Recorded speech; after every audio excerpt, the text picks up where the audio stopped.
гаргахад нь илүү одоо тийм хариуцлага өгдөг илүү ачаа өрч чадах байх гэж бодож уцааж томилсон байх гэж. Тийм болохоор энэ үеийн Улаанбаатар хотын асуудал бол үнэхээр одоо засгийн газрын хамгийн том тулгамдсан асуудал байх болно. 3 дугаар захиргааны станцуудаа маш хурдан хугацаанд засвар шинжилгээ хийх ёстой асуудал.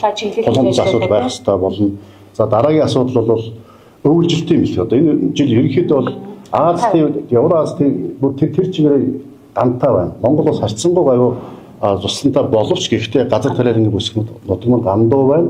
Өнгөрсөн жилийг бодох юм бол энэ жил одоо бас бидний тариалсан тариа 100 гаруй мянган одоо гаагаар одоо бага Улаанбаатар тариалсан байж байгаа. Тийм болохоор нэгдүгээрт нь тариалтын хэмжээ багассан, хоёрдугаарт нь гандуу байгаа учраас ургацын хувьд ч гэсэн бас хөндрөлттэй асуудал үүсч болзошгүй. Тийм болохоор энэ засгийн газарт маш олон сорилт одоо маш олон тийм үү хөндрөл асуудлууд байна. Энийг давахын тулд одоо маш хурдан хугацаанд ажиллаж ирлээ ажиллая. Ураны тухайд ямар бодлого байх юм бол саналцдаг юм уу те? Хөрөнгө оруулалт.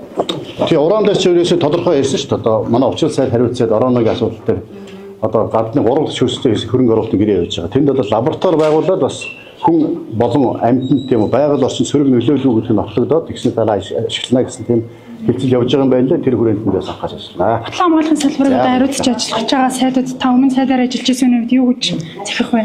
Ер нь яг батлан хамгаалах салбар тодорхой тийм одоо ажлуудын амжилт одоо шинэ эхлэл тавигдсан байгаа. Тэр ажлыг маань өргөжлүүлж хийгээрэй гэдгийг загч хэлэндээ илүү одоо юу гэдгийг өмнө сайдаар ажиллаж байсан хүний одоо туршлага мэдлэг чадвараа хуваалцаж ажиллана. Та одоо энэ дараагийн засгийн газрын галтгойг ерөөхдөө хариуцах чинь ер нь хэр удаан хугацаанд тогтвортой энэ хамтрал явах вэ гэдэг. Сайн ажиллах юм бол тийм ард түмний төлөвлөгөөд ажиллах юм бол бүр их хугацаанд дуслаж байгаа гэж бодчих. Бодлогоо ер нь хэр шударгаар хэрэгжүүлэх ёстой гэж харж байна. Хамтарсан намуудын мөрөө хөтөлбөрийг хэрэгжүүлэх асуудал дээр хэрэгжүүлэн тий. Хамтарсан намуудын мөрийг хөтөлбөр чинь хууль болоод их удаа батлагдсан. Тийм болохоор үүнийг хэрэгжүүлэхэд бид ажиллана. За. Мөн гараанаас гарахгүй гацж үлдсэн одоо энэ нөгөө хөрөнгө оруулах хууль гээл те хөрөнгө хураах хууль гэдэг явж байгаа шүү дээ. За энэ бол өнгөрсөн засгийн газрын үеэр хэрэгжижсэн боловч одоо ингээд гаццсан. Энэ ер нь явах уу цаашаа? За энэ чинь Монгол улсын үндсэн хуулинд тийм хууль шүүхээ хүн болгон тэгшэрхтэй тийм хууль шүүхээр гин буруу тогтоогдсон болвол те төв төр хүн хариуцлах хүлээх ёстой гэсэн заалт байгаа шүү дээ. Түүний дагуу л юм шийдэх ёстой. 14 мега төслийг ер нь цаашаа дөрвөлжлөх үү? Эндээс үнэхээр одоо эдийн засгийн өргөөжтэй тийм үү нийгмийн ач холбогдлоо төслүүдэд бид өргөжлөж анхаарна. Өнөөдөр эдийн засгийн улсын эдийн засгийн төсөв хөндөө бүгдийн зэрэг явуулна гэхэд бас хэлж хэцүү. За